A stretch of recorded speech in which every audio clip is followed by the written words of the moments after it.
Zero ಇದ್ದಿದ್ದಿಲ್ಲ ಅಂದ್ರೆ ಏನಾಗ್ತಿತ್ತು? ನಾವು ಹೆಂಗ್ ಕ್ಯಾಲ್ಕುಲೇಟ್ ಮಾಡ್ತಿದ್ವಿ? ಹೇಳಿ ಸರ್. ಹೇಳಿ ಸರ್. ಹೇಳಿ ಇಲ್ಲ ಹೇಳಿ ಸರ್. ಇಲ್ಲ ನನಗೆ ನಾನು ಸೈನ್ಸ್ ಓದಿ ಸೈಂಟಿಸ್ಟ್ ಆಗಬೇಕು ಅಂತ ಆಸೆ ಇತ್ತು. ಎಸ್, ಡೆಫಿನೆಟ್ಲಿ ನನಗೊಂದು ಕನ್ಸಿತ್ತು, ನಾನು IAS ಆಫೀಸರ್ ಆಗ್ಬೇಕಂತ ಒಂದು ಕನ್ಸಿತ್ತು. ಮ್ಯಾಥ್ಸ್ ಅಲ್ಲಿ ಅದೇ ಕಳ್ಳ ತೀಫ್ ಚೋರ್ ಅಂದಾಗ ಮ್ಯಾಥ್ಸ್ ಅಲ್ಲಿ 420 ಅಂತ ಹೇಳ್ತೇವೆ.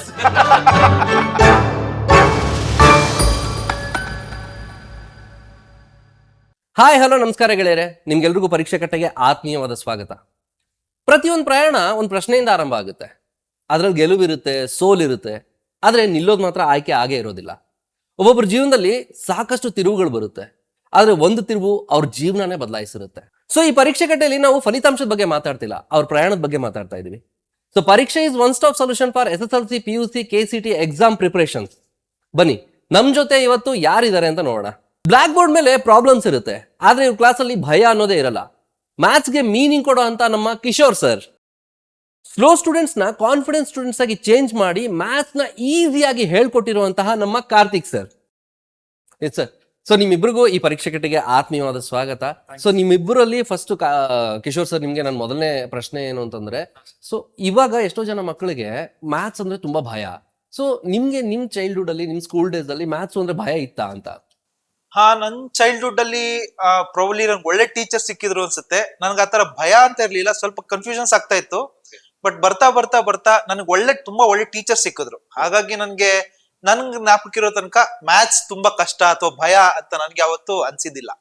Okay Kishore sir, I am sorry Karthik sir, ಹೆಸರುಗಳಲ್ಲಿ ಕನ್ಫ್ಯೂಸ್ ಆಗುತ್ತೆ, ದಯವಿಟ್ಟು ಕ್ಷಮಿಸ್ಬಿಡಿ.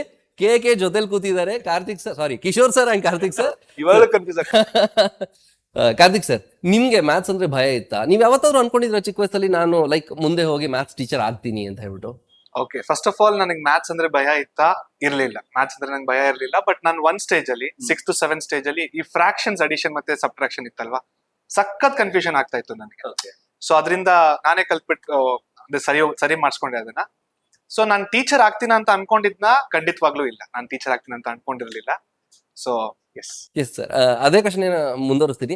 ಸೊ ನೀವು ಟೀಚರ್ ಆಗ್ತೀನಿ ಅಂತ ಅನ್ಕೊಂಡಿರಲಿಲ್ಲ, ಬಟ್ ನಿಮ್ ಚಿಕ್ಕ ವಯಸ್ಸಲ್ಲಿ ನಿಮ್ ಕನಸು ಏನಾಗಿದೆ? ದೊಡ್ಡವರಾದ್ಮೇಲೆ ನಾನು ಹಿಂಗಾಗ್ಬೇಕು, ಎಷ್ಟೋ ಜನರಿಗೆ ಒಂದೊಂದು ಕನಸಿರುತ್ತೆ. ಸೊ ನಾನು ಇದನ್ನ ಆಗ್ಬೇಕು ಅಂತ ಆ ಥರದ್ದು ಏನಾದ್ರು ಕನಸಿತ್ತಾ ನಿಮ್ಗೆ? ಎಸ್, ಡೆಫಿನೆಟ್ಲಿ ನನ್ಗೊಂದು ಕನ್ಸಿತ್ತು, ನಾನು IAS ಆಫೀಸರ್ ಆಗ್ಬೇಕಂತ ಒಂದು ಕನ್ಸಿತ್ತು. ಬಟ್ ಮುಂದೆ ಬರ್ತಾ ಬರ್ತಾ ಅದು ಸಾಧ್ಯ ಆಗ್ಲಿಲ್ಲ. ಸೊ ಸರ್ ನಿಮ್ ಕನಸು ಏನಾಗಿತ್ತು ಚಿಕ್ಕ ವಯಸ್ಸಲ್ಲಿ? ನನ್ಗೆ ನಾನು ಸೈನ್ಸ್ ಓದಿ ಸೈಂಟಿಸ್ಟ್ ಆಗ್ಬೇಕು ಅಂತ ಆಸೆ ಇತ್ತು. ಬಟ್ ಆದ್ರೆ ಬರ್ತಾ ಬರ್ತಾ ಡ್ರೀಮ್ ಚೇಂಜ್ ಆಯ್ತು. ಅದ್ ಎವಾಲ್ವ್ ಆಗ್ತಾ ಆಗ್ತಾ ಒಂದ್ ಪಾಯಿಂಟ್ ಅಲ್ಲಿ ನಾನು ಇಂಜಿನಿಯರಿಂಗ್ ಡೇಸ್ ಅಲ್ಲಿ, ನನ್ನ ಕಾಲೇಜ್ ಡೇಸ್ ಆದ್ಮೇಲೆ ಅವಾಗ ನನ್ಗೆ ಅರ್ಥ ಆಗಿದ್ದು, ನನ್ಗೆ ಟೀಚ್ ಮಾಡೋದ್ರಲ್ಲಿ ಏನೋ ಸ್ಯಾಟಿಸ್ಫ್ಯಾಕ್ಷನ್ ಇದೆ, ಇದು ನೋಬಲ್ ಜಾಬ್ ಅಂತ ಏನ್ ಹೇಳ್ತಾರಲ್ಲ, ಅದ್ ನಂಗೆ ಅರ್ಥ ಆಗ್ತಾ ಹೋಯ್ತು. ಹಾಗಾಗಿ ನಾನು ಐ ಚೋಸ್ ಟೀಚಿಂಗ್. ಸರ್ ನೀವು ಹೇಳಿದ್ರೆ ಟೀಚ್ ಮಾಡೋದ್ರಲ್ಲಿ ಸ್ಯಾಟಿಸ್ಫ್ಯಾಕ್ಷನ್ ಇದೆ ಅಂತ, ನಿಮ್ಮಿಂದನೇ ಶುರು ಮಾಡ್ತೀನಿ. ಸರ್ ನಿಮ್ಗೆ ಹೇಗೆ ಅನ್ಸುತ್ತೆ ಟೀಚ್ ಮಾಡ್ಬೇಕಾದ್ರೆ? ಅಷ್ಟೊಂದು ಜನ ಸ್ಟೂಡೆಂಟ್ಸ್ಗಳು ನಿಮ್ಮ ಕ್ಲಾಸಲ್ಲಿ ಇರ್ತಾರೆ. ಸೊ ಅವ್ರಿಗೆ ನೀವು ಪಾಠ ಮಾಡ್ಬೇಕಾದ್ರೆ ಒಂಥರ ಒಳಗಡೆ ನಿಮ್ಗೆ ಖುಷಿ ಆಗುತ್ತಾ, ಹೆಂಗೆ? ಸೊ ಈಗ ಆನ್ಲೈನ್ ಕ್ಲಾಸಲ್ಲೂ ಆಫ್ಲೈನ್ ಕ್ಲಾಸಲ್ಲೂ ವ್ಯತ್ಯಾಸ ಇದೆ. ಸೊ ನಾವಿಲ್ಲಿ ಆನ್ಲೈನ್ ಕ್ಲಾಸಸ್, ಪರೀಕ್ಷೆಯಲ್ಲಿ ಆನ್ಲೈನ್ ಕ್ಲಾಸಸ್ ತಗೊಳ್ತಾ ಇದೀವಿ, ಮಕ್ಳು ಎದುರುಗಡೆ ಇರಲ್ಲ. ಸೊ ಪಾಠ ಮಾಡ್ಬೇಕಾದ್ರೆ ಯಾವ ರೀತಿ ಫೀಲಿಂಗ್ ಬರುತ್ತೆ ನಿಮ್ಗೆ? ಮಕ್ಳಿಗೆ ಮತ್ತೆ ನಮ್ಗೆ ಇರೋ ಒಂದೇ ಕನೆಕ್ಷನ್ ಅಂದ್ರೆ ಕಮೆಂಟ್ಸ್. ಸೊ ನಾವು ಪಾಠ ಮಾಡ್ಬೇಕಾದ್ರೆ ಆಲ್ಮೋಸ್ಟ್ ಒಂದ್ ಸ್ವಲ್ಪ ಮೊನಾಟನಸ್ ಅನ್ಸೋದ್ರು ಕೂಡ ಆ ಕಮೆಂಟ್ಸ್ ನ ನೋಡಿದಾಗ ನನ್ಗಂತೂ ತುಂಬಾ ಖುಷಿ ಆಗುತ್ತೆ. ಸುಮಾರು ಜನ ಮಕ್ಕಳು ಥ್ಯಾಂಕ್ ಯು ಸರ್, ಈಸಿಯಾಗಿ ಅರ್ಥ ಆಯ್ತು ಕಾನ್ಸೆಪ್ಟ್ಸ್, ಕ್ಲಾಸ್ ಅಲ್ಲಿ ಅರ್ಥ ಆಗಿಲ್ಲ ಅಂದ್ರೆ ನಮ್ಮ ವಿಡಿಯೋ ನೋಡಿದಾಗ ಅರ್ಥ ಆಯ್ತು ಅಂತ ಹೇಳೋದು, ಅವಾಗ ತುಂಬಾ ಸ್ಯಾಟಿಸ್ಫ್ಯಾಕ್ಷನ್ ಅನ್ಸುತ್ತೆ. ಮತ್ತೆ ಒಂಥರ ನೆಮ್ಮದಿಯಾಗಿ ನಿದ್ದೆ ಬರುತ್ತೆ ಅವತ್ತಿನ ದಿವಸ ರಾತ್ರಿ. ನಂಗೆ ಇಲ್ಲಾಂದ್ರೆ ಯೂಶಲಿ ನಿದ್ದೆ ಬರಲ್ಲ, ಯಾವ್ದೋ ಒಂದು ಪ್ರಾಬ್ಲಮ್ ನಂಗೆ ಕರೆಕ್ಟ್ ಆಗಿ ಹೇಳ್ಕೊಟ್ಟಿಲ್ಲ ನನ್ಗೆ ಅನ್ಸಿದ್ರೆ ಕರೆಕ್ಟ್ ನಿದ್ದೆ ಬರಲ್ಲ. ಸೊ ಆ ತರದ್ ಆಗಿದ್ದಿದೆ. ಓಕೆ ಸರ್, ನಿಮ್ಗೆ ಆನ್ಲೈನ್ ಕ್ಲಾಸ್ ಇಷ್ಟನಾ ಆಫ್ಲೈನ್ ಕ್ಲಾಸ್ ಇಷ್ಟ? ಅಂದ್ರೆ ಮಕ್ಕಳ ಜೊತೆ ಕೂತ್ಕೊಂಡು ಪಾಠ ಮಾಡೋದು ಇಷ್ಟನಾ ಅಥವಾ ಆನ್ಲೈನ್ ಕ್ಲಾಸಸ್ಗಳೇ ನಿಮ್ಗೆ ಓಕೆ ಅನ್ಸುತ್ತಾ? ಸೊ ನನ್ನ ಟೀಚಿಂಗ್ ಕರಿಯರ್ ಸ್ಟಾರ್ಟ್ ಮಾಡಿದೆ ಆಫ್ಲೈನ್ ಇಂದ. ಸೊ ಆಫ್ಲೈನ್ ಅಲ್ಲಿ ಒಂದ್ ಅಡ್ವಾಂಟೇಜ್ ಏನಂದ್ರೆ ನಾವು ಸ್ಟೂಡೆಂಟ್ಸ್ ನ ನೋಡ್ಬೋದು, ಇಂಟರಾಕ್ಟ್ ಮಾಡ್ಬೋದು. ನಾವು ಹೇಳ್ಕೊಟ್ಟಿದ್ದು ಅರ್ಥ ಆಗ್ತಾ ಇದೆಯೋ ಇಲ್ವೋ ಅಂತ ಅವ್ರ ಮುಖ ನೋಡಿದ ತಕ್ಷಣ ಗೊತ್ತಾಗೋಗುತ್ತೆ. ಸೊ ಆಫ್ಲೈನ್ ಅಲ್ಲಿ ಇದೊಂದು ಅಡ್ವಾಂಟೇಜ್ ಇದೆ.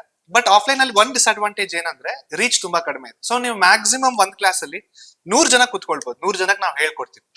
ಬಟ್ ಅದೇ ನಾವು ಆನ್ಲೈನ್ ಬಂದಾಗ ನಮ್ ಟೀಚಿಂಗ್ ಬರೀ 100ಕ್ಕೆ ಮಾತ್ರ ಸೀಮಿತ ಆಗಲ್ಲ. It is like open for every one, ಯಾರು ಬೇಕಾದ್ರೂ ಬಂದು ಕಲಿಬಹುದು. ಸೊ ಟೀಚಿಂಗ್ ಮಾಡ್ಬೇಕಾದ್ರೆ ನನಗೆ ಖುಷಿ ಆಗತ್ತಾ? Obviously yes. ಸೊ ಮಕ್ಕಳು ಬ್ಲಾಂಕ್ ಆಗಿ ಬರ್ತಾರೆ. ಸೊ ಇವಾಗ 9th ಇಂದ 10th ಬಂದ್ರು ಅಥವಾ 10th ಇಂದ 11th ಬಂದಾಗ್ಲು ಆ ಕ್ಲಾಸ್ ಅಲ್ಲಿ ಇರುವ ಹೊಸ ಕಾನ್ಸೆಪ್ಟ್ಸ್ ನ ಅವರಿಗೆ ಅರ್ಥ ಆಗೋ ತರ ಹೇಳ್ಕೊಟ್ಟಾಗ ಅವರಿಗೆ ಓ ನನಗಿದು ಅರ್ಥ ಆಯ್ತು, ವಾವ್ ಅಂತ ಹೇಳ್ತಾರಲ್ವಾ. ಸೊ ನಾನ್ ಹೇಳ್ಕೊಟ್ಟಿದ್ದು ಅವ್ರಿಗೆ ಅರ್ಥ ಆಗಿದೆ ಅಂತ ನನಗೆ ಗೊತ್ತಾಗುತ್ತೆ. ಮತ್ತ ಅವರು ಹೇಳ್ದಾಗ ಅದನ್ನ ನನ್ಗೆ ಅರ್ಥ ಆಗಿದೆ ಅಂತ, ಅವಾಗ ಆ ಸ್ಯಾಟಿಸ್ಫ್ಯಾಕ್ಷನ್ ಸಿಗೋದು ನನಗನ್ಸೋ ಪ್ರಕಾರ, ನನಗ್ ಗೊತ್ತಿಲ್ಲ ಬೇರೆ ಜಾಬ್ ಅಲ್ಲಿ ಸಿಗುತ್ತೋ ಇಲ್ವೋ, ನನಗ್ ಬಟ್ ಸಖತ್ ಸ್ಯಾಟಿಸ್ಫ್ಯಾಕ್ಷನ್ ಸಿಗುತ್ತೆ ಟೀಚಿಂಗ್ ಮಾಡ್ಬೇಕಾದ್ರೆ. ಸರ್, ಆನ್ಲೈನ್ ಕ್ಲಾಸಸ್ ಅಲ್ಲಿ ನೀವು ಹೇಳಿದ್ರೆ ಕಮೆಂಟ್ಸ್ಗಳು ಬರ್ತವೆ ಅಂತ, ಸೊ ನೀವು ಅದಕ್ಕೆ ಉತ್ತರ ಕೊಡ್ಬೋದು. ಸೊ ಯಾವ್ದಾದ್ರು ವಿಚಿತ್ರವಾಗಿರೋ ಕಮೆಂಟು, ಅಂದ್ರೆ ಲೈಕ್ ಫನ್ನಿ ಆಗಿರುವಂತ ಕಮೆಂಟು, ಇಲ್ಲ ಇರ್ರೆಲೆವೆಂಟ್ ಕಮೆಂಟ್ ಅನ್ಸ್ಬಹುದು, ಆ ತರದ್ ಏನಾದ್ರು ಇದೆಯಾ? ಎಸ್, ನನ್ನ ವಿಡಿಯೋ ಒಂದ್ ಕಮೆಂಟ್ ನಾನು ನೋಡಿದ್ದು, ಹಲವಾರು ಕಮೆಂಟ್ಸ್ ಬಂದಿದಾವೆ. ನೆಗೆಟಿವ್ ತುಂಬಾ ಕಡಿಮೆ ಇದಾವೆ ಆಕ್ಚುಲಿ. ಅಂದ್ರೆ ಕೆಲವೊಬ್ರು ಹೇಳ್ತಾರೆ sir I did not understand ಹಾಗೆ ಹೀಗೆ ಅಂತ. But one of my videos, ಅಂದ್ರೆ ಲಾಸ್ಟ್ ಇಯರ್ ಶೂಟ್ ಮಾಡಿದ್ದೀನಿ ಅಂತ, ಶೋರ್ ಶಾರ್ಟ್ ಕ್ವೆಶನ್ಸ್ ಅಲ್ಲಿ Karthik sir is nice, Karthik sir is cute ಅಂತ ಈ ತರ ಒಂದು 100 ಬರೆದಿದ್ದಾನೆ ಆ ಹುಡುಗ. ಅದನ್ನ ಬರೆಯೋದಕ್ಕೆ ಅವ್ನು ಕೊಟ್ಟಿರೋ ಟೈಮ್ ನನ್ಗೆ ಅಂದ್ರೆ ಪ್ರತಿಯೊಂದು ಸಖತ್ ಪಾಸಿಟಿವ್ ಆಗಿದೆ. ಸೊ ಅದೊಂದು ವೆರಿ ಡಿಫ್ರೆಂಟ್ ಕಮೆಂಟ್ ಅಂತ ನನಗೆ ಅನ್ಸಿದೆ. ಅದು ಬಿಟ್ರೆ ತುಂಬಾ ಸ್ಯಾಟಿಸ್ಫೈಯಿಂಗ್ ಕಮೆಂಟ್ಸ್ ಇದೆ, ಅಂದ್ರೆ ಸರ್ ನಂಗೆ ಅರ್ಥ ಆಯ್ತು ಹಾಗೆ ಹೀಗೆ ಅಂತೆಲ್ಲ. ಸರ್, ನಿಮ್ಗೆ ನಿಮ್ ಕ್ಲಾಸ್ ಅಲ್ಲಿ ಯಾವ್ದಾದ್ರು ವಿಚಿತ್ರವಾಗಿ ಇಲ್ಲ ಫನ್ನಿ ಆಗಿರುವಂತ ಕಮೆಂಟ್ ಏನಾದ್ರು? ನನ್ಗೆ ಆತರ ಅಂದ್ರೆ ನಾನು ಎಲ್ಲಾ ಕಮೆಂಟ್ಸ್ ಓದ್ತೀನಿ, ಆತರ ಫನ್ನಿ ಅಂತ ನನ್ಗೆ ಯಾವ್ದು ಜ್ಞಾಪಕಿಲ್ಲ. ಬಟ್ ಆದ್ರೆ ಈ ಸರ್ ಹೇಳಿದ್ ನಾನು ಕಾರ್ತಿಕ್ ಸರ್ ಮಾಡಿದ ಕಮೆಂಟ್ ನಾನು ತುಂಬಾ ಓದಿದೀನಿ. ಅಂದ್ರೆ ಎಲ್ಲಾ ಕಮೆಂಟ್ಸ್ ಓದ್ತಾ ಇರ್ತೀನಿ. ಸೊ ಕಾರ್ತಿಕ್ ಸರ್ದ ಕಮೆಂಟ್ ಅಲ್ಲಿ ಯಾರೋ ಮತ್ತೆ ಕಮೆಂಟ್ ಮಾಡಿದ್ರು ಆ ಹುಡ್ಗಂಗೆನೆ, ಏನಂದ್ರೆ ನೀ ಇದೇ ಟೈಮ್ ಓದಕ್ಕೂ ಹಾಕ್ಬೋದಾಗಿತ್ತು ಅಂತ. ಬಟ್ ಆದ್ರೆ ಆ ಎಮೋಷನ್ ಇದೆಯಲ್ಲ, that is very much important ಅಂತ ಅನಿಸ್ತು ನನಗೆ. ಕಾರ್ತಿಕ್ ಸರ್ ಬಗ್ಗೆ ಆ ರೆಸ್ಪೆಕ್ಟ್ ಮತ್ತೆ ಆ ಎಮೋಷನ್, ಯಾವ ಟೀಚರ್ ಇಷ್ಟ ಆದಾಗ ಸಬ್ಜೆಕ್ಟ್ ಕೂಡ ಇಷ್ಟ ಆಗಕ್ ಶುರು ಆಗುತ್ತೆ. ಸೊ ಹಾಗಾಗಿ ನನ್ಗೆ ಅದ್ ಬಹಳ ಆತರ ಸುಮಾರು ಕಮೆಂಟ್ಸ್, ಬರೀ ಮ್ಯಾಥ್ಸ್ ಅಷ್ಟೇ ಅಲ್ಲ ಎಲ್ಲಾ ಸಬ್ಜೆಕ್ಟ್ ನೋಡ್ತಾ ಇರ್ತೀನಿ ನಾನು.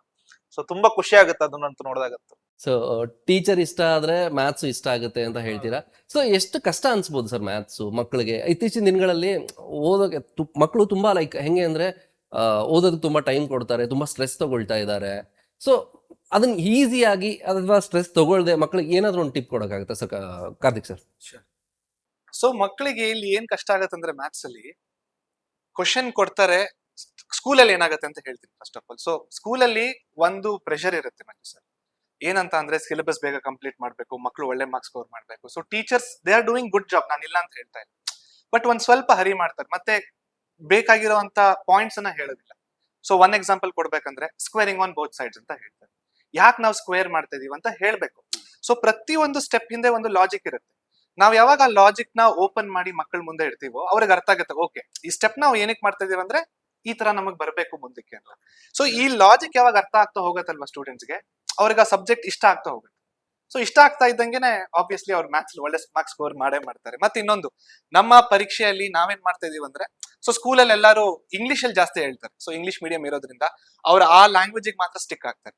ಬಟ್ ನಮ್ಮ ಪರೀಕ್ಷೆಯಲ್ಲಿ ನಮ್ಮ ಕರ್ನಾಟಕ ಸ್ಟೂಡೆಂಟ್ಸ್ಗೆ ನಾವು ನಮ್ಮ ಮಾತೃಭಾಷೆ ಕನ್ನಡದಲ್ಲಿ ಹೇಳಿದಾಗ ಇಂಗ್ಲಿಷ್ ಗಿಂತ ಬೇಗ ಕನೆಕ್ಟ್ ಆಗತ್ತೆ ಅಂತ ನನ್ನ ಅನಿಸಿಕೆ. ಸೊ ಇದು ತುಂಬಾ ವರ್ಕೌಟ್ ಆಗಿದೆ ಅಂತ ಕೂಡ ನನಗೆ ಭಾವಿಸ್ತೀನಿ ನಾನು. ಸೊ ಎಸ್ ಸರ್, ನೀವು ಹೇಳಿದ್ರೆ 25 ರೂಪಾಯಿ ತಗೊಂಡು ಮೂವಿ ನೋಡಕ್ ಹೋದೆ ಅಂತ ಹೇಳ್ಬಿಟ್ಟು ಅಪ್ಪ ತುಂಬಾ ಚೆನ್ನಾಗಿ ಹೊಡೆದ್ರು ನಿಮ್ಗೆ ಅಂತ ಹೇಳ್ಬಿಟ್ಟು, ಸರ್ ಪಾಕೆಟ್ ಮನಿ ಹೆಂಗ್ ಕೊಡ್ತಿದ್ರು ನಿಮ್ಗೆ ಅಂತ? ಪಾಕೆಟ್ ಮನಿ ಅಜ್ಜಿ ತಾತ ಅವ್ರು ಕೊಡೋರು, ಅಥವಾ ಯಾರೋ ಮನೆಗ್ ಬಂದ್ರೆ ಕೊಡೋರು. 1 ರೂಪಾಯಿ 2 ರೂಪಾಯಿ. ಅವಾಗ ತುಂಬಾ ಕಡಿಮೆ ಚಾಕ್ಲೇಟ್ ಗಳೆಲ್ಲ ಸಿಕ್ತಿತ್ತು, ಅದನ್ನ ತಿನ್ಬಿಡ್ತಾ ಇದ್ವಿ. ಅಕಸ್ಮಾತ್ ಅದ್ ತಿಂದಿಲ್ಲ ಅಂದ್ರೆ ಆ 1 ರೂಪಾಯಿನ ನಂದೊಂದ್ ಬಾಕ್ಸ್ ಇತ್ತು, ನೀವು ನೋಡಿರ್ತೀರ ಅನ್ಸುತ್ತೆ. ಇಲ್ಲಿ ಕಾಯಿನ್ ಇಟ್ಬಿಟ್ಟು ಹಿಂಗ್ ಒತ್ತಿದ್ರೆ ನಾಯಿ ಬಂದ್ ಹಿಂಗ್ ಹೇಳ್ಕೊಂಡು ಹೋಗುತ್ತೆ. ಆ ಬಾಕ್ಸ್ ಇತ್ತು ನನ್ನ ಹತ್ರ, ಅದ್ರೊಳಗೆ ಎಲ್ಲ ಜೋಡಿಸಿದೆ, ಎಲ್ಲ ಚಿಲ್ಡ್ರೆ ಕಾಯಿನ್ 25 ರುಪೀಸ್. ಅದನ್ನ ತಗೊಂಡು ಮೂವಿ ನೋಡಿದ್ದು. ನಾವ್ ಅಷ್ಟೇ ಸರ್, ಬೋಟಿ ಎಲ್ಲ ಬರೋ ಪಾಕೆಟ್ ಮನೇಲಿ ಬೋಟಿ ತಗೊಳ್ತಿದ್ವಿ, ಇಲ್ಲ ಪೇಪರ್ಮೆಂಟ್ ಕೈಯೆಲ್ಲ ಹಾಕೊಂಡು ತಿನ್ಕೊಂಡು ಆಡ್ತಿದ್ವಿ ಊರ್ ತುಂಬಾ, ಇಲ್ಲ ಪೇಪರ್ಮೆಂಟ್ ತಗೊಳ್ಳೋದು, ಜೇಬಲ್ಲಿ ಹಾಕೊಂಡು ಹೋಗೋದು, ಜೇಬ್ ಕೊಡೋದು ಪೂರ್ತಿ ಅಂಟಂಟು. ಸರ್ ಓಕೆ, ನಿಮ್ದು ಹೆಂಗಿತ್ತು sir pocket money? Pocket money ಅದೇ ಸೇಮ್ ಇವ್ರು ಹೇಳಿರೋ ತರ, ಯಾರು ಮನೆಗೆ ಯಾರಾದ್ರೂ ಗೆಸ್ಟ್ ಗಳು ಬಂದ್ರೆ ಕೊಡ್ತಾ ಇದ್ರು ದುಡ್ಡು, ಆದ್ರೆ ಅದನ್ನ ಆದಷ್ಟು ಬೇಗ ನಮ್ಮ ಅಮ್ಮ ತಗೊಂಡ್ಬಿಡ್ತಾ ಇದ್ರು. ಹೋಯ್ತು ದುಡ್ಡು ಅನ್ಕೊಂಡು. ಇವಾಗಿನ ಜನ ಪಾಕೆಟ್ ಮನಿ ಅಂತಿದ್ದಾರೆ ಸರ್, ಅವಾಗ ನಮ್ ಪಾಕೆಟ್ ಮನಿ ಎಲ್ಲ ಅದು ದುಡ್ಡು ಕೈಗೆ ಏನ್ ಬರುತ್ತೆ ಅದು ನಮಗ್ ಬಂದಿರೋ ದುಡ್ಡಲ್ಲಿ. ಅವಾಗ ಸೈಕಲ್ ಬಾಡಿಗೆಗೆ ಬರುತ್ತಿತ್ತು ಗೊತ್ತಾ ಸರ್? 2 ರೂಪಾಯಿ ಸೈಕಲ್ ತಗೊಂಡು ಊರ್ ಸುತ್ಕೊಂಡ್ ಬರೋರು, ಊರ್ ಸುತ್ಕೊಂಡ್ ಬಂದ್ ಮನೇಲಿ ಹೊಡ್ಸ್ಕೊಳ್ಳೋ ಸರ್, ಸಿಕ್ಕಾಪಟ್ಟೆ ಹೊಡ್ಸ್ಕೊಳ್ಳೋರು ಅಪ್ಪ ಅಮ್ಮನ ಹತ್ರ. ಇವಾಗಿನ ಜನರಿಗೆ ಅದೆಲ್ಲ ಎಲ್ಲ ಸೀದಾ ಅಪ್ಪ ಅಮ್ಮ ಬೈಕೆ ಕೊಡ್ಸ್ಬಿಡ್ತಾರೆ ತಗೊಂಡು ಊರ್ ಸುತ್ಕೊಂಬ ಅಂತ. ಸರ್ ಒಂದು ಪ್ರಶ್ನೆ ಸರ್, ಅಂದ್ರೆ ನನ್ನ ಚಿಕ್ಕ ವಯಸ್ಸಿಂದ ಹಿಡಿದು ಇಲ್ಲಿವರೆಗೂ ನನಗೆ ಆ ಪ್ರಶ್ನೆ ಕಾಡ್ತಾ ಇದೆ. ಮೋಸ್ಟ್ಲಿ ಎಷ್ಟೋ ಜನ ನನ್ನ ಏಜಿನ ನನ್ ಗೆಳೆಯರಿಗೂ ಆ ಪ್ರಶ್ನೆ ಕಾಡ್ತಿರ್ಬೋದೇನೋ ಅಂತ ನನಗೆ ಅನ್ನಿಸ್ತಿದೆ. ಇವಾಗಿನ ಮಕ್ಳಿಗೆ ಗೊತ್ತಿರ್ಬೋದೇನೋ ನನಗೆ ಗೊತ್ತಿಲ್ಲ. ಈ ಜಾಮೆಟ್ರಿ ಬಾಕ್ಸ್ ಅಲ್ಲಿ ಒಂದು ವಸ್ತು ಇದೆ ಸರ್, ಡಿವೈಡರು. ಅದು ಎಲ್ಲಿ ಯೂಸ್ ಆಗುತ್ತೆ ಅಂತ ನನಗೆ ಇವತ್ತವರೆಗೂ ಗೊತ್ತಿಲ್ಲ ಸರ್. ದಯವಿಟ್ಟು ಇದನ್ನ ಎಲ್ಲಿ ಯೂಸ್ ಮಾಡ್ಬೋದು ಅಂತ ದಯವಿಟ್ಟು ಹೇಳ್ಕೊಡಿ. ನಾನು ಇಲ್ಲಿ ಇವತ್ತವರೆಗೂ ಇದನ್ನ ಯೂಸ್ ಮಾಡಿಲ್ಲ ಸರ್. ಸೊ ಸ್ಟೂಡೆಂಟ್ಸ್, ಇದು ಜಾಮೆಟ್ರಿ ಬಾಕ್ಸ್ ಅಲ್ಲಿ ಕಾಣಿಸುವಂತ ಒಂದು ಇನ್ಸ್ಟ್ರೂಮೆಂಟ್, ಡಿವೈಡರ್ ಅಂತಾರೆ ಇದಕ್ಕೆ. ಸೊ ಇದನ್ನ ನಾವು ಏನಕ್ಕೆ ಯೂಸ್ ಮಾಡ್ತೀವಿ ಅಂದ್ರೆ ಫಾರ್ ಎಕ್ಸಾಂಪಲ್ ಈಗ ನಾವು 5 ಸೆಂಟಿಮೀಟರ್ ಮೆಜರ್ ಮಾಡ್ಬೇಕು ಅನ್ಕೊಳ್ಳಿ. ಓಕೆ, ಸೊ ತುಂಬಾ ದೊಡ್ಡ ಒಂದ್ ಲೈನ್ ಇದೆ, ಅದನ್ನ 5 ಸೆಂಟಿಮೀಟರ್ ಆಗಿ ನಾವು ಡಿವೈಡ್ ಮಾಡ್ತಾ ಹೋಗ್ಬೇಕು. ಸೊ ನಾವೇನ್ ಮಾಡ್ಬೇಕು, 5 ಸೆಂಟಿಮೀಟರ್ ನ ಮೆಜರ್ ಮಾಡ್ಬಿಟ್ಟು ಸ್ಟಾರ್ಟಿಂಗ್ ಪಾಯಿಂಟ್ ಅಲ್ಲಿ ಇಟ್ಬಿಟ್ಟು ಒಂದ್ ಡಾಟ್ ಇಡಬೇಕು. ಸೊ ಇಲ್ಲಿಂದ ಎದ್ಬಿಟ್ಟು ಇಲ್ಲಿವರೆಗೂ 5 ಸೆಂಟಿಮೀಟರ್ ಹಾಗೆ ರಿಪೀಟ್ ಮಾಡ್ಬೇಕು ಇಲ್ಲಿ ಮತ್ತೆ ಹೀಗೆ. ಸೊ ಬೇಸಿಕಲಿ ಒಂದ್ ಲೈನ್ ಸೆಗ್ಮೆಂಟ್ ನ ಒಂದು ಈಕ್ವಲ್ ಪಾರ್ಟ್ಸ್ ಅಲ್ಲಿ ಡಿವೈಡ್ ಮಾಡೋದಕ್ಕೆ ಇದನ್ನ ಯೂಸ್ ಮಾಡ್ತಾರೆ, ಅದಕ್ಕೆ ಇದನ್ನ ಡಿವೈಡರ್ ಅಂತ ಕರೀತಾರೆ. ಸೊ ಇದಕ್ಕೆ ಆಲ್ಟರ್ನೇಟ್ ಯಾವ್ದು ಬೇರೆ ಆಪ್ಷನ್ ಇಲ್ವಾ ಸರ್? ಅಂದ್ರೆ ನಾವು ಕಾಂಪಸ್ ಅಲ್ಲಿ ಅದು ಏನಾಗಿದೆ ಗೊತ್ತಾ, ಇವಾಗ ಜಾಮೆಟ್ರಿ ಬಾಕ್ಸ್ ಅಲ್ಲಿ ಸೆಟ್ ಸ್ಕ್ವೇರ್ಸ್ ಅಂತ ಇದೆ, ಅಥವಾ ಡಿವೈಡರ್ ಇರ್ಬೋದು. ಇದ್ರದ್ದೆಲ್ಲ ಯೂಸಸ್ ಹೇಳ್ಕೊಡ್ಬೇಕು, ಕನ್ಸ್ಟ್ರಕ್ಷನ್ ಅಂತ ಇರ್ತಿತ್ತು. ಸೊ ಇದನ್ನ ಮಕ್ಳಿಗೆ ಹೇಳ್ಕೊಡ್ಬೇಕು. Geometry is such A beautiful concept, but ಯಾರಿಗೆ ಏನಾಗಿದೆ, ನಮ್ ಸಿಲೆಬಸ್ ಆತರ ಫ್ರೇಮ್ ಆಗಿಲ್ಲ, ಮತ್ತೆ ಆ ಮಕ್ಳಿಗೂನು ಆ ಅಕ್ವೆಂಟೆನ್ಸ್ ಅಂದ್ರೆ ಹೇಳ್ಕೊಡಕ್ ಆಗಿಲ್ಲ ಟೀಚರ್ಸ್ಗೆ. ಸೊ ಹಾಗಾಗಿ ಇದೆಲ್ಲ ಡೌಟ್ಗಳು ಬಂದ್ಬಿಟ್ಟಿರುತ್ತೆ. ನಮಗೂ ಇತ್ತು, ಏನ್ ಯೂಸ್ ಇದ್ರದ್ದು, ಯಾವತ್ತಿ ಮುಟ್ಟೆ ಇಲ್ವಲ್ಲ ಇದನ್ನ ನಾವು ಅಂತ. ಆ ಸೆಟ್ ಸ್ಕ್ವೇರ್ ಯೂಸ್ ಮಾಡ್ಲಿಲ್ಲ, ಆಮೇಲೆ ಇದನ್ನು ಯೂಸ್ ಮಾಡ್ಲಿಲ್ಲ, ಕಾಂಪಸ್ ಮತ್ತೆ ಪ್ರೊಟ್ರಾಕ್ಟ್ ಅಷ್ಟೇ ಯೂಸ್ ಮಾಡ್ತಾ ಇದ್ವಿ. ಸೊ ಹಾಗಾಗಿ ಡೆಫಿನೆಟ್ಲಿ ಹೆಲ್ಪ್ ಅಂತೂ ಆಗುತ್ತೆ. ಅಂದ್ರೆ ಇನ್ನು ಇಂಜಿನಿಯರ್ಸ್ ಯೂಸ್ ಮಾಡ್ತಾರೆ ಇದನ್ನ. ಅಂದ್ರೆ ಇವಾಗ ಸಿವಿಲ್ ಇಂಜಿನಿಯರ್ಸ್ ಇರ್ಬೋದು ಅಥವಾ ಆರ್ಕಿಟೆಕ್ಚರ್ ಇಂಜಿನಿಯರ್ಸ್, ಅವ್ರಿಗೆ ಇನ್ಸ್ಟ್ರೂಮೆಂಟ್ಸ್ ಎಲ್ಲ ಯೂಸ್ ಆಗುತ್ತೆ. ಸರಿ, ಓಕೆ ಸರ್. ಈಗ ನಮ್ಮ ಡೈಲಿ ಲೈಫ್ ಅಲ್ಲಿ ಮ್ಯಾಥ್ಸ್ ಒಬ್ಬ ಸಾಮಾನ್ಯ ಮನುಷ್ಯನಿಗೆ ಯಾವ ರೀತಿ ಯೂಸ್ ಆಗುತ್ತೆ? ಸರ್ ನನ್ಗೆ ಅರ್ಥ ಮಾಡ್ಕೊಂಡಿರೋ ಪ್ರಕಾರ mathematics is the language which universe speaks ಅಂತ ಹೇಳ್ಬೋದು. ಅಂದ್ರೆ ಇವಾಗ ಇಡೀ ಪ್ರಪಂಚ ಮಾತಾಡೋ ಲ್ಯಾಂಗ್ವೇಜ್ ಮ್ಯಾಥಮೆಟಿಕ್ಸ್. ಎಲ್ಲ ಕಡೆ ಮ್ಯಾಥಮೆಟಿಕ್ಸ್ ಇದೆ. ನಾವು ಮ್ಯಾಥಮೆಟಿಕ್ಸ್ ಏನಿಗೆ ಬೇಕು ನಮ್ಗೆ ಲೈಫ್ ಅಲ್ಲಿ, ಏನ್ ಯೂಸ್ ಆಗಲ್ವಲ್ಲ, ಆಲ್ಜಿಬ್ರಾ ಎಲ್ಲಿ ಯೂಸ್ ಮಾಡಲ್ಲ, ಇದನ್ನೆಲ್ಲ ಯೂಸ್ ಮಾಡಲ್ಲ ಅಂತ ಹೇಳ್ತಾರೆ. ಬಟ್ ಆದ್ರೆ ಎವ್ರಿಥಿಂಗ್ ಈಸ್ ಮ್ಯಾಥಮೆಟಿಕ್ಸ್. ಎಲ್ಲಿ ನೋಡಿದ್ರು ಕ್ರಿಕೆಟ್ ಅಲ್ಲಿ ಇರ್ಬೋದು ಅಥವಾ ಬೇರೆ ಎಲ್ಲ ನಮ್ಗೆ ಯಾವ್ದೋ ಒಂದು ಸ್ಪೋರ್ಟ್ಸ್ ಇರ್ಬೋದು, ಯಾವ್ದೋ ಒಂದು ಆಕ್ಟಿವಿಟಿ, ಎಲ್ಲ ಕಡೆ ಮ್ಯಾಥಮೆಟಿಕ್ಸ್ ಇದೆ. ಆಮೇಲೆ ಮ್ಯಾಥಮೆಟಿಕ್ಸ್ ನ ಕಲಿಯೋದ್ರಿಂದ ಒಬ್ಬ ವಿದ್ಯಾರ್ಥಿ ಅಥವಾ ಒಂದು ಮಗುವಿನ ಬ್ರೈನ್ ವೈರಿಂಗ್ ಆಗುತ್ತೆ ಅಂತಾನೆ ಹೇಳ್ಬೋದು. ಅಂದ್ರೆ how we thinks, how it develops is brain, ಅದು ಡಿಪೆಂಡ್ ಆಗುತ್ತೆ. ಸೊ ಹಾಗಾಗಿ ಮ್ಯಾಥಮೆಟಿಕ್ಸ್ ಡೆಫಿನೆಟ್ಲಿ ಎಲ್ಲಾ ಕಡೆ ಯೂಸ್ ಆಗುತ್ತೆ. ಸೊ ಇವಾಗ ಡಯಟಿಂಗ್ ಇರ್ಬೋದು, ಇವಾಗ ನಾ ಇಷ್ಟು ಗ್ರಾಮ್ಸ್ ತಿಂದ್ರೆ ಇಷ್ಟು ಪ್ರೋಟೀನ್ ಸಿಗುತ್ತೆ, ನನ್ಗೆ ಇಷ್ಟು ಕಾರ್ಬ್ಸ್ ಸಿಗುತ್ತೆ, ಅಲ್ಲಿಂದ ಹಿಡ್ಕೊಂಡು ಕ್ರಿಕೆಟ್ ಇರ್ಬೋದು, ಅಥವಾ ನಾವು ಸೈಂಟಿಸ್ಟ್ ಗಳು ರಾಕೆಟ್ ನ ಲಾಂಚ್ ಮಾಡ್ತಾರೆ, ಅಲ್ಲಿವರೆಗೂ ಎವ್ರಿಥಿಂಗ್ ಇಸ್ ಮ್ಯಾಥಮೆಟಿಕ್ಸ್ ಅಂತಾನೆ ಹೇಳ್ಬೋದು. ಓಕೆ ಸರ್, ಇದ್ರ ಬಗ್ಗೆ ನಿಮ್ಮ ಅಭಿಪ್ರಾಯ? ಎಸ್, ನನ್ ಪ್ರಕಾರ ಮ್ಯಾಥಮೆಟಿಕ್ಸ್ ಎಲ್ಲಿ ಯೂಸ್ ಆಗುತ್ತೆ ಅಂತ ತುಂಬಾ ಜನಕ್ಕೆ ಪ್ರಶ್ನೆ ಇರುತ್ತೆ. ಈ ಪ್ರಶ್ನೆ ತುಂಬಾ ಜನಕ್ಕಲ್ಲ, ಲೈಕ್ ಸ್ಟೂಡೆಂಟ್ಸ್ ಕೇಳ್ತಾ ಇರ್ತಾರೆ. ಇವಾಗ A+B² ಅಂತ ನಾನು ಫಾರ್ಮುಲಾ ಹೇಳ್ಕೊಟ್ರೆ ಬೋರ್ಡ್ ಮೇಲೆ, ಎಲ್ಲಿ ಯೂಸ್ ಆಗತ್ತೆ ಇದು ಅಂತ ಪ್ರಶ್ನೆ ಇರುತ್ತೆ. ಸೊ ನಾನೇನ್ ಹೇಳಕ್ ಇಷ್ಟಪಡ್ತೀನಿ ಅಂದ್ರೆ, ಮ್ಯಾಥಮೆಟಿಕ್ಸ್ ಎಲ್ಲಿ ಯೂಸ್ ಆಗೋದಿಲ್ಲ ಒಂದು ಜಾಗ ನನಗೆ ತೋರಿಸಿ ಅಂತ ಹೇಳಕ್ ಇಷ್ಟಪಡ್ತೀನಿ. ಅಂದ್ರೆ ನಾವು ಮಾಡೋ ಚಿಕ್ಕ ಕೆಲಸದಲ್ಲೂ ಮ್ಯಾಥಮೆಟಿಕ್ಸ್ ಯೂಸ್ ಆಗೇ ಆಗುತ್ತೆ. ಸೊ ಫಾರ್ ಎಕ್ಸಾಂಪಲ್, ಒಂದು ವೆರಿ ಸ್ಮಾಲ್ ಎಕ್ಸಾಂಪಲ್ ಕೊಡ್ಬೇಕಂದ್ರೆ, ನಾವು ದಿನ ಅನ್ನ ತಿಂತೀವಿ. ಸೊ ಅನ್ನ ನಾವು ಯಾವ ತರ ಕುಕ್ ಮಾಡ್ತೀವಿ, ಕುಕ್ಕರ್ ಅಲ್ಲಿ ಕುಕ್ ಮಾಡ್ತೀವಿ. ಸೊ 1 ಗ್ಲಾಸ್ ಅಕ್ಕಿಗೆ 2 ಗ್ಲಾಸ್ ನೀರ್ ಹಾಕ್ಬೇಕು. ಸೊ ಇಲ್ಲಿ ರೇಷಿಯೋ ಬಂತಲ್ವಾ, 1:2. ನೀವು 2.5 ಹಾಕಿ ಅನ್ನ ಫುಲ್ ಮೆತ್ತಗಾಗೋಗುತ್ತೆ. ನೀವು 2ಕ್ಕಿಂತ ಕಡಿಮೆ ಹಾಕಿ ಅನ್ನ ಅಂದ್ರೆ ಬೇಯೋದೇ ಇಲ್ಲ. ಸೊ ಇದ್ರಲ್ಲಿ ಮ್ಯಾಥ್ಸ್ ಯೂಸ್ ಆಗ್ತೈತೆ, ಬಟ್ ಅನ್ಕಾನ್ಶಿಯಸ್ಲಿ ಯೂಸ್ ಮಾಡ್ತಾ ಇದೀವಿ.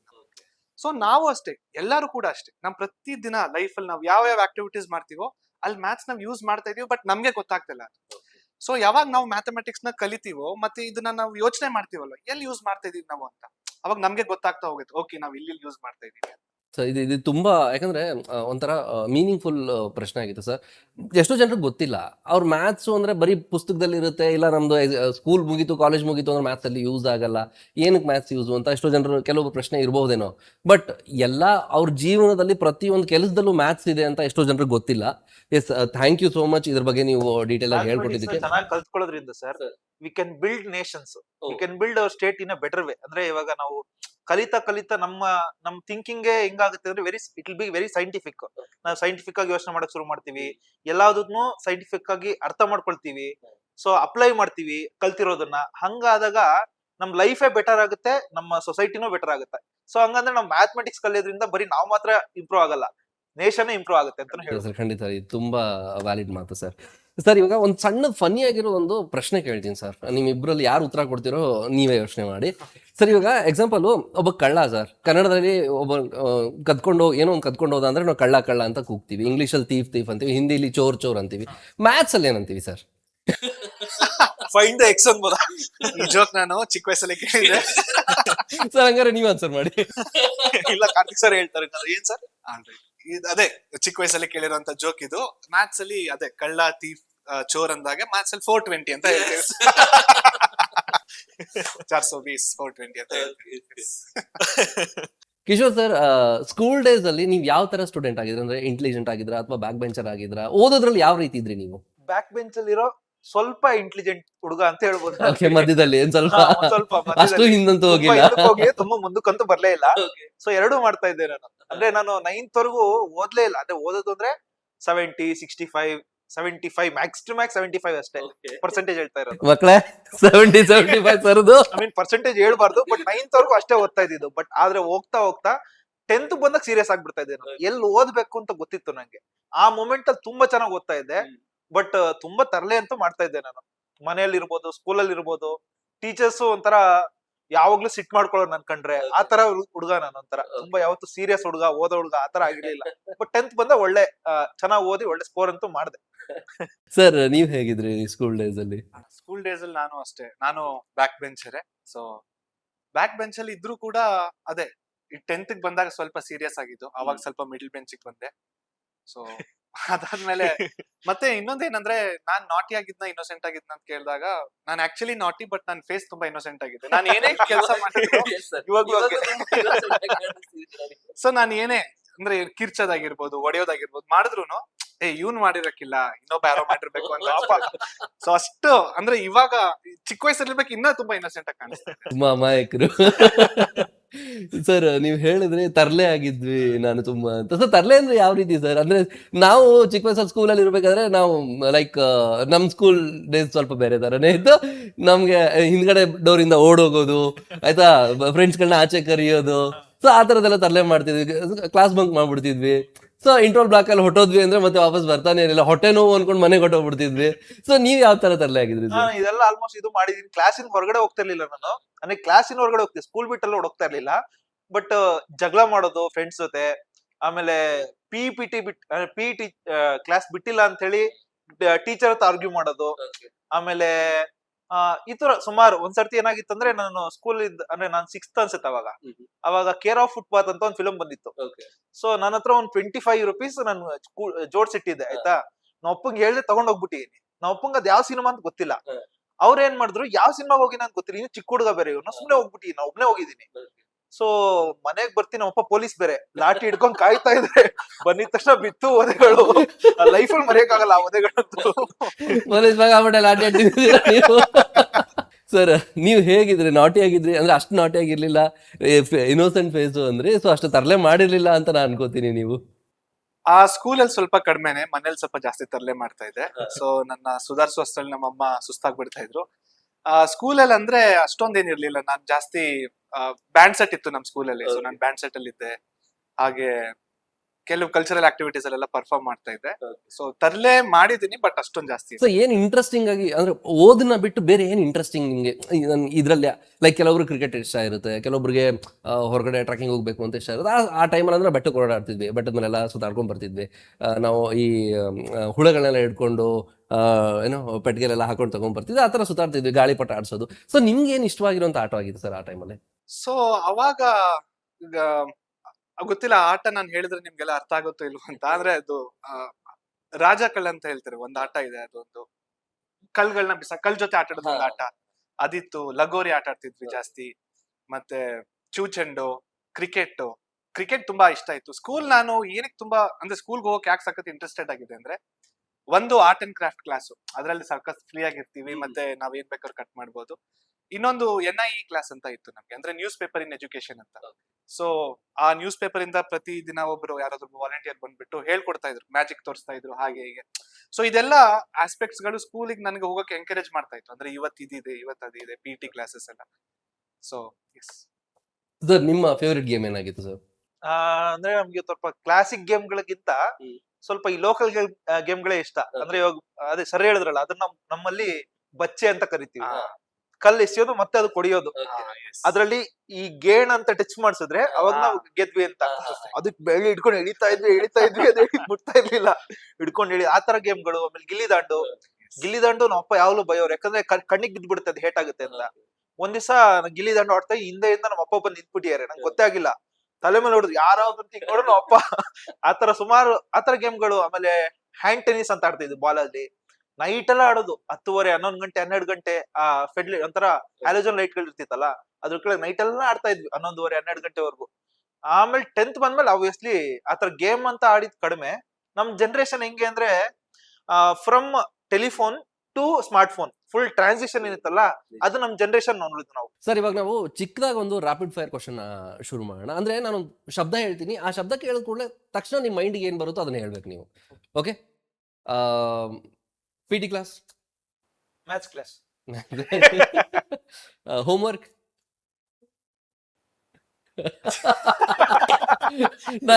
ನನ್ ತಲೆ ಬರೋದು ಟೀಚರ್ ಹೊಡ್ತಾ ಸರ್, ಮಾಡ್ಕೊಂಡು ಹೋಗ್ತಿರ್ಲಿಲ್ಲ, ಹೊಡಿತಿದ್ರು.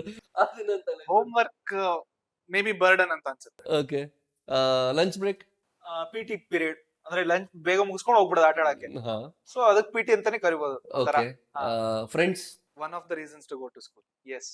ಸರ್ ಈಗ ಈ ರ್ಯಾಪಿಡ್ ಫೈರ್ ಒಂದು ಲಾಸ್ಟ್ ಕ್ವಶನ್, ಝೀರೋ ವಿಲನ್ ಹೀರೋನಾ? ನೀವು ಆನ್ಸರ್ ಮಾಡಿ ಸರ್ ಅದಕ್ಕೆ. ಹೀರೋ. ಹೀರೋ ಸರ್, ನೀವು? 100% ಹೀರೋ. ಸರ್ ನನ್ನೊಂದು ಸುಮ್ಮನೆ ಒಂದು ಟ್ರಿಕಿ ಪ್ರಶ್ನೆ ಅನ್ಕೊಳ್ಳಿ, ಝೀರೋ ಇದ್ದಿದ್ದಿಲ್ಲ ಅಂದ್ರೆ ಏನಾಗ್ತಿತ್ತು? ನಾವ್ ಹೆಂಗ್ ಕ್ಯಾಲ್ಕುಲೇಟ್ ಮಾಡ್ತಿದ್ವಿ?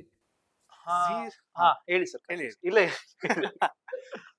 ಝೀರೋ ಇರ್ಲಿಲ್ಲ ಅಂದ್ರೆ ಮೇ ಬಿ ಮ್ಯಾಥ್ಸ್ ಎಕ್ಸಿಸ್ಟ್ ಆಗ್ತಾ ಇರ್ಲಿಲ್ಲ ಅಂತ ನನ್ನ ಅನಿಸಿಕೆ.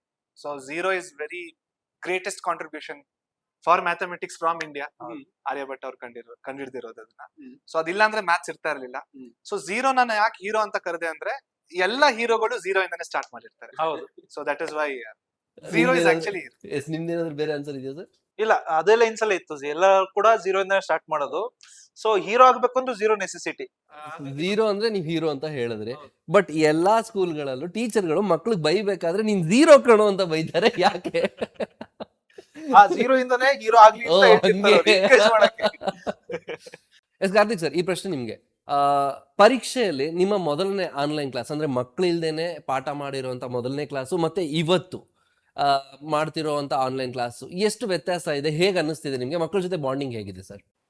ಎಸ್, ಆಬ್ವಿಯಸ್ಲಿ ಫಸ್ಟ್ ಕ್ಲಾಸ್ ಅಲ್ಲಿ ನಾವು ತುಂಬಾ ಹೊಸಬ್ರು ಕರ್ನಾಟಕಕ್ಕೆ. ಸೊ ನಮ್ಗೆ ನಾವ್ ಯಾವ ತರ ಹೇಳ್ಕೊಡ್ತಾ ಇದೀವಿ, ಈ ಸರ್ ಚೆನ್ನಾಗಿ ಹೇಳ್ಕೊಡ್ತಾ ಇದಾರೆ, ಕನೆಕ್ಟ್ ಆಗುತ್ತೋ ಇಲ್ವೋ, ಅರ್ಥ ಆಗುತ್ತೋ ಇಲ್ವೋ, ತುಂಬಾ ಪ್ರಶ್ನೆ ಮಕ್ಳಿಗೂ ಇತ್ತು.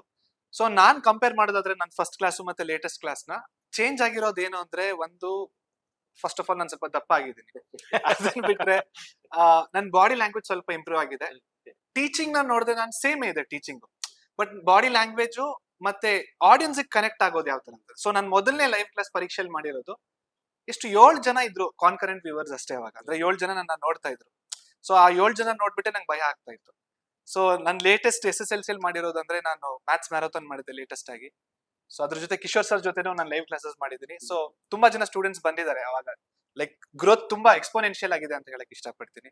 ಸೊ ಬಾಂಡಿಂಗ್ ನಾವ್ ಕಲ್ತಿದೀವಿ, ಸ್ಟೂಡೆಂಟ್ಸ್ ಯಾವ ತರ ಪ್ರಶ್ನೆ ಕೇಳಬೇಕು, ಯಾವ ತರ ಹೇಳ್ಕೊಡ್ಬೇಕು ಅನ್ನೋದು ಇಂಪ್ರೂವ್ ಆಗಿದೆ ಜಾಸ್ತಿ ಅಂತ ಹೇಳಕ್ ಇಷ್ಟ. ಎಸ್ ಕಿಶೋರ್ ಸರ್, ನಿಮ್ಮ ಮೊದಲನೇ ಕ್ಲಾಸ್ಗೂ ಮತ್ತೆ ಇವತ್ತು ಇತ್ತೀಚಿನ ನಡೆದಿರೋಂಥ ಆನ್ಲೈನ್ ಕೊನೆ ಕ್ಲಾಸು ಹೇಗಿತ್ತು ಸರ್ ನಿಮ್ಮ ಈ ಅನುಭವ? ಅಂದ್ರೆ ನನಗೆ, ನಾನು ಕಾರ್ತಿಕ್ ಸರ್ ತರ ಅಲ್ಲ, ಯಾಕಂದ್ರೆ ನಾನು ಮುಂಚೆ ನನ್ನ ಫೋನ್ ಅಲ್ಲಿ ರೆಕಾರ್ಡ್ ಮಾಡಿ ಯೂಟ್ಯೂಬ್ ಅಲ್ಲಿ ಮಾಡಿದ್ದೀನಿ. ಬಟ್ ಆದ್ರೆ ಈ ತರ ಒಂದು ಸೆಟಪ್ ಅಲ್ಲಿ ಕ್ಯಾಮ್ರಾ ಮುಂದೆ ಟೀಚ್ ಮಾಡೋದು this is a first time. ನಾನು ಸ್ಕೂಲ್ ಅಂದ್ರೆ ಟೀಚ್ ಮಾಡ್ತಾ ಅಲ್ಲಿಂದ ಡೈರೆಕ್ಟ್ ಆಗಿ ಇಲ್ಲಿಗೆ ಬಂದಿದ್ದು. ಸೊ ಅಲ್ಲ ಅಟ್ಮಾಸ್ಫಿಯರ್ ಅದೆಲ್ಲ ಸಡನ್ ಆಗಿ ಇಲ್ಲಿ ಏನೂ ಇಲ್ಲ, ಫುಲ್ ನಾಯ್ಸೇ ಇರಲ್ಲ ಇಲ್ಲಿ, ಫುಲ್ ಕ್ಲಿಯರ್ ಆಗಿರುತ್ತೆ ಆ ಸ್ಟುಡಿಯೋ ಅಲ್ಲಿ. ಸೊ ಅವಾಗ ಫುಲ್ ಮೈಯೆಲ್ಲ ಬಿಸಿ ಆಗೋಗ್ತಾ ಇತ್ತು, ಫುಲ್ ಸೆಕೆ ಬರ್ತಾ ಇದೆ. ಕಾರ್ತಿಕ್ ಸರ್ ಫಸ್ಟ್ ಕ್ಲಾಸ್ ನೋಡಿದ್ದೆ ನಾನು, ಹೆಂಗ್ ಮಾಡ್ತಾರೆ ನೋಡೋಣ ಅಂತ ಒಂದ್ಸರ್ತಿ. ಸೊ ಆತರ ಕಾರ್ತಿಕ್ ಸರ್ ಒಂಥರ ಮೆಂಟರ್ ತರ ತುಂಬಾ ಚೆನ್ನಾಗಿ ಗೈಡ್ ಮಾಡೋರು, ನಂಗೆ ಬಹಳ ಹೆಲ್ಪ್ ಮಾಡಿದ್ದಾರೆ ಹಂಗ್ ನೋಡಿದ್ರೆ. ಸೊ ಫಸ್ಟ್ ಕ್ಲಾಸ್ ಅಲ್ಲಿ ಭಯದಲ್ಲೇ ಮಾಡಿದ್ದೆ. ಬಟ್ ಲಾಸ್ಟ್ ಕ್ಲಾಸ್ ಅಲ್ಲಿ ಅಂದ್ರೆ ರೀಸೆಂಟ್ ಆಗಿ ಮಾಡಿದ ಕ್ಲಾಸ್ ಅಲ್ಲಿ ಒಂದ್ ಸ್ವಲ್ಪ ಕಾನ್ಫಿಡೆನ್ಸ್ ಜಾಸ್ತಿ ಆಗಿದೆ ಅಂತ ಹೇಳ್ಬೋದು. ಬಟ್ ಇನ್ನೂ ತುಂಬಾ ಕಲಿಯಕ್ಕಿದೆ. ಪರೀಕ್ಷೆ ಇಸ್ ಆಲ್ರೆಡಿ ಎಸ್ಟಾಬ್ಲಿಷ್ಡ್. ಅಲ್ಲಿ ನಾನು ಐ ಆಮ್ ಲರ್ನಿಂಗ್, ಇನ್ನೂ ಚೆನ್ನಾಗಿ ಹೇಳ್ಕೊಡ್ಬೇಕು ಅನ್ನೋದು. ಇನ್ನು ಮಕ್ಕಳಿಗೆ ಕನೆಕ್ಟ್ ಆಗೋದಿದೆಯಲ್ಲ, ನಾನು Karthik sir way of teaching ನೋಡಿದ್ದೀನಿ, ಸ್ಮಾರ್ಟ್ ಟೀಚರ್ಸ್ ಟೀಚ್ ಮಾಡೋದು ನೋಡಿದ್ದೀನಿ. ಅದ್ರೊಳಗೆ ನನ್ ಒಂದು ತಗೊಂಬರಕ್ ಟ್ರೈ ಮಾಡ್ತೀನಿ. ಸೊ ಇನ್ನು ಲೋಕಲ್ ನಮ್ಮ ಆಡು ಭಾಷೆಯಲ್ಲಿ ಹೇಳ್ಕೊಡ್ ಟ್ರೈ ಮಾಡ್ತೀನಿ. ಸೊ ಐ ಹೋಪ್ ಇನ್ನೂ ಚೆನ್ನಾಗಿ, ಇನ್ನೂ ಈಸಿಯಾಗಿ ಅರ್ಥ ಆಗೋ ರೀತಿ ಮಕ್ಳಿಗೆ ಹೇಳ್ಕೊಡ್ತೀನಿ ಅಂತ ನನಗೆ ಒಂದು ಆಸೆ ಇದೆ. ಎಸ್ ಸರ್, ನಾವು ಕಾರ್ಯಕ್ರಮದ ಕೊನೆ ಹಂತದಲ್ಲಿದ್ದೀವಿ. ಇದು ಕೊನೆಯ ಪ್ರಶ್ನೆ. ಸೊ ನೀವು ಇವಾಗ ನಿಮ್ಮ ಸ್ಟೂಡೆಂಟ್ಸ್ಗಳಿಗೆ ಅಂದ್ರೆ ಆನ್ಲೈನ್ ಸ್ಟೂಡೆಂಟ್ಸ್ಗಳಿಗೆ ಮುಂದಿನ ದಿನಗಳಲ್ಲಿ ಎಲ್ಲಿ ನೋಡಕ್ ಇಷ್ಟಪಡ್ತೀರಾ ಸರ್? ಯಾವ ಹಂತದಲ್ಲಿ, ಯಾವ ಸ್ಥಾನದಲ್ಲಿ ನೋಡಕ್ ಇಷ್ಟಪಡ್ತೀರಾ? ಸೊ ನನ್ನ ಸ್ಟೂಡೆಂಟ್ಸ್ಗೆ ನಾನು ಎಲ್ಲಿ ನೋಡಕ್ ಇಷ್ಟಪಡ್ತೀನಿ ಅಂದ್ರೆ, ಫಸ್ಟ್ ಆಫ್ ಆಲ್ ಪರೀಕ್ಷೆಯಿಂದ ಓದ್ತಾ ಇದಾರೆ ಅಂದ್ರೆ, ಸೊ 10th ಎಂಟರ್ ಆದ್ರೆ ಇವಾಗ ನಾವು ಸೆಕೆಂಡ್ PUC ವರೆಗೂ ಮಾಡ್ತಾ ಇದ್ದೀವಿ. ಸೊ ನನ್ನ ಸ್ಟೂಡೆಂಟ್ಸ್ ಏನಂದ್ರೆ ಇಲ್ಲಿ ಮ್ಯಾಥ್ಸ್ ನನ್ನ ಹತ್ರ ಕಲಿತಾ ಇದ್ದಾರೆ. ಸೊ ಅವ್ರು ಒಂದ್ಸತಿ ಅದನ್ನ ಕಲ್ತಿದ್ದಾದ್ಮೇಲೆ ಒನ್ಸ್ ದೇ ಲರ್ನ್ ಮ್ಯಾಥ್ಸ್, ಯಾವ್ದೇ ಸ್ಟೂಡೆಂಟ್ ಆಗಿರ್ಬೋದು, ಮ್ಯಾಥ್ಸ್ ಒಂದನ್ನ ಕಲ್ತ್ ಬಿಟ್ರೆ ಯಾವ್ದೇ ಸಬ್ಜೆಕ್ಟ್ ನ ಅವ್ರಿಗೆ ಅರ್ಥ ಮಾಡ್ಕೊಳ್ಳೋ ಅಂತ ಶಕ್ತಿ ಅವ್ರಿಗೆ ಇರುತ್ತೆ. ಮತ್ತೆ ಲಾಜಿಕಲ್ ರೀಸನಿಂಗ್ ಥಿಂಕಿಂಗ್ ಜಾಸ್ತಿ ಆಗ್ತಾ ಹೋಗುತ್ತೆ. ಸೊ ಅವ್ರು ಯಾವ ಹಂತಕ್ಕೆ ಹೋಗ್ಬೇಕಂತ ಅವ್ರಿಗೆ ಗೊತ್ತಿರುತ್ತೆ, ಮತ್ತೆ this will definitely help, especially mathematics. So ಅವರು ಒಳ್ಳೆ ಹಂತಕ್ಕೆ ಹೋಗ್ಲಿ ಅಂತ ನನ್ನ ಅನಿಸಿಕೆ. ಸೊ ಮ್ಯಾಥ್ಸ್ ಇದ್ರೆ you will be more stronger ಅಂತ ನನ್ನ ಫೀಲಿಂಗ್. Yes sir. ಹಾ, ನನಗೆ ಪರ್ಸನಲಿ ಹೇಳ್ಬೇಕಂದ್ರೆ ಸರ್, ಮಕ್ಕಳು ಇವಾಗ ಮ್ಯಾಥ್ಸ್ ಸರ್ ಹೇಳಿದ್ರು ಒಳ್ಳೆ ಹಂತಕ್ಕೆ ಹೋಗ್ಬೇಕು, ಪ್ರಾಕ್ಟಿಕಲಿ ಥಿಂಕ್ ಮಾಡ್ಬೇಕು, ಇದಕ್ಕೆಲ್ಲ ಮ್ಯಾಥಮೆಟಿಕ್ಸ್ ಡೆಫಿನೆಟ್ಲಿ ಹೆಲ್ಪ್ ಆಗುತ್ತೆ. ಜೊತೆಗೆ ನಮ್ಮ ಸ್ಟೇಟ್ಗೆ ಇರ್ಬೋದು, ನಮ್ಮ ನೇಷನ್ಗೆ ಇರ್ಬೋದು, ತುಂಬಾ ಒಳ್ಳೊಳ್ಳೆ ಡಾಕ್ಟರ್ಸು, ಇಂಜಿನಿಯರ್ಸು, ತುಂಬಾ ಸೈಂಟಿಸ್ಟು, ತುಂಬಾ ಲಾಯರ್ಸು, ಎವ್ರಿ ಪೊಸಿಷನ್ ಎಲ್ರು ಬಹಳ ಮುಖ್ಯ ಆಗುತ್ತೆ ಇದು. ಸೊ ನನ್ನ ಪರೀಕ್ಷೆಯಲ್ಲಿ ಓದಂತ ನಮ್ಮ ವಿದ್ಯಾರ್ಥಿಗಳೆಲ್ಲರೂ ಕೂಡ ನಾಳೆ ಒಂದು ಉನ್ನತ ಸ್ಥಾನಕ್ಕೆ ಹೋಗಿ ಒಂದು ಒಳ್ಳೆ ಕಾಂಟ್ರಿಬ್ಯೂಷನ್ ಕೊಡ್ಬೇಕು ಸೊಸೈಟಿಗೆ, ನಮ್ಮ ದೇಶಕ್ಕೆ, ನಮ್ಮ ರಾಜ್ಯಕ್ಕೆ, ನಮ್ಮ ಜನಗಳಿಗೆ ಒಂದು ಒಳ್ಳೆ ಕಾಂಟ್ರಿಬ್ಯೂಷನ್ ಕೊಡು. ಒಳ್ಳೆ ಟೀಚರ್ಸ್ ಬೇಕಾಗಿದ್ದಾರೆ ಆಕ್ಚುಲಿ ಇವತ್ತು. ಸೊ ಆತರ ಒಳ್ಳೆ ಸ್ಥಾನಕ್ಕೆ ಹೋಗಿ ಸೊಸೈಟಿಗೆ ಬೆಟರ್ ಪ್ಲೇಸ್ ಮಾಡೋ ತರ ವಿದ್ಯಾರ್ಥಿಗಳು, ಆತರ ಜನಗಳು ನಮ್ಮ ವಿದ್ಯಾರ್ಥಿಗಳಾದ್ರೆ ನನ್ಗೆ ಬಹಳ ಖುಷಿ ಆಗುತ್ತೆ, ತುಂಬಾ ಮನ್ಸಿಗೆ ಅಂತ ಹೇಳ್ಬೋದು sir. Thank you so much sir. ನಿಮ್ಮಿಬ್ಬರದು ಚೈಲ್ಡ್ಹುಡ್ ಇಂದ ಹಿಡಿದು ಇಲ್ಲಿವರೆಗೂ ಈ ಜರ್ನಿನ ಮಕ್ಕಳು ಕೇಳಿ ತುಂಬಾ ಖುಷಿ ಪಟ್ಟಿರ್ತಾರೆ. ಅಂಡ್ ವ್ಯಾಲ್ಯೂಯಬಲ್ ಥಾಟ್ಸ್ ಕೂಡ ಅವ್ರ ಜೊತೆ ಶೇರ್ ಮಾಡ್ಕೊಂಡಿದ್ದೀರಾ. And thank you very much ನಿಮ್ಮಿಬ್ಬರಿಗೂ. Thank you Thank you Manju so sir, ನಿಮಗೆ ತುಂಬಾ ಚೆನ್ನಾಗಿತ್ತು ಆಕ್ಚುಲಿ ಇವತ್ತು, ತುಂಬಾ ಎಂಜಾಯ್ ಮಾಡಿದ್ವಿ ನಾವು. ಎಸ್ ಗೆಳೆಯರೆ, ಈ ಕಾರ್ಯಕ್ರಮ ನಿಮ್ಗೆ ಹೇಗೆ ಅನ್ನಿಸ್ತು ಅಂತ ದಯವಿಟ್ಟು ಕಮೆಂಟ್ ಮಾಡಿ. ಹಾಗೆ ಕಾರ್ತಿಕ್ ಸರ್ಗೂ ಕಿಶೋರ್ ಸರ್ಗೂ ಯಾವುದೇ ತರದ ಮ್ಯಾಥ್ಸ್ ಆಗ್ಲಿ ಇಲ್ಲ ಜೀವನದ ಬಗ್ಗೆ ಆಗ್ಲಿ ಏನೇ ಡೌಟ್ ಇದ್ರು ಕೇಳಬೇಕು ಅಂದ್ರೂ ಕೂಡ ಅದನ್ನು ಕಮೆಂಟ್ ಮಾಡಿ. ನಮ್ಮ ಈ ಚಾನೆಲ್ನ ಸಬ್ಸ್ಕ್ರೈಬ್ ಮಾಡಿ, ಆದಷ್ಟು ಹೆಚ್ಚು ಈ ವಿಡಿಯೋನ ಶೇರ್ ಮಾಡಿ ಮತ್ತು ಲೈಕ್ ಮಾಡಿ. ಅಂಡ್ ಪರೀಕ್ಷೆ is one stop solution for SSLC, PUC, KCT exam preparation.